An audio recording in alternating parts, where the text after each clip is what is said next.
Marami pang humahabol mag-outing ngayong tag-init at isa sa mga dinarayo ang trending na resort sa Bulacan na hinahaluan ng yelo ang swimming pool. Live mula sa Marilao, Bulacan, nasa frontline ng balitang yan si Elaine Fulgencio. Elaine, hindi pwedeng hindi mo sinubukan yung pool na yan. Ipasyal mo naman kami dyan.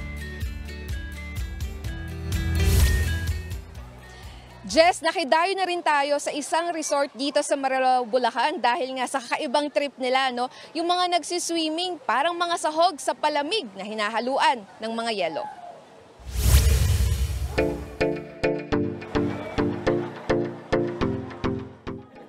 Umaga pa lang, marami nang nag-abang para makalublob sa malamig at nagyayelong pool na ito sa isang resort dito sa Marilao, Bulacan. Iced wave pool ang tawag dito. May alon na, may yelo pa.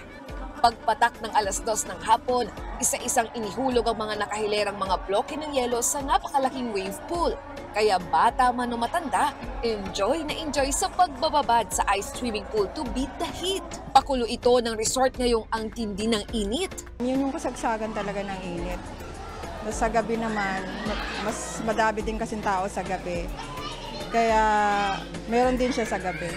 Naglalagay din kami ng ice block. Tuntua po sila kasi na ano yung katawan nila na lalamigan. Enjoy yung mga turista sa malamig na tubig. Ang iba nga, ginawa pang salbabidang bloke ng yelo. Pati sina lolo at lola na preskuhan kasama ang kanilang mga apo.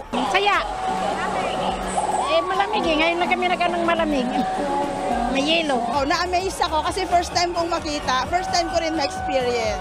Refreshing po. Maganda sa pakaramdam, kagaya ng mainit na panahon, nakakatulong po. May mga dumayo pa mula Maynila, masubukan lang ang patok na ice wave pool. Gaya ni Jessie na hinigaan pa ang yelo. Beat the heat, siyempre. Kailangan malamigan tayo, mainit ngayon eh. Siguradong ligtas din ng mga magsiswimming dahil may mga nakabantay na lifeguard. Nasa 100 hanggang 150 pesos ang entrance fee tuwing Lunes hanggang Biyernes. 130 to 170 pesos naman tuwing weekend. Jess, may mga maaga na rin magse-celebrate ng Mother's Day para bukas at magna-night swimming ngayon dito nga sa resort dahil mamayang alas 10 ng gabi, maglalagay ulit ng mga bloke ng yelo dyan dahil marami daw talaga yung nagna-night swimming hanggang 12 a.m. yan mamaya.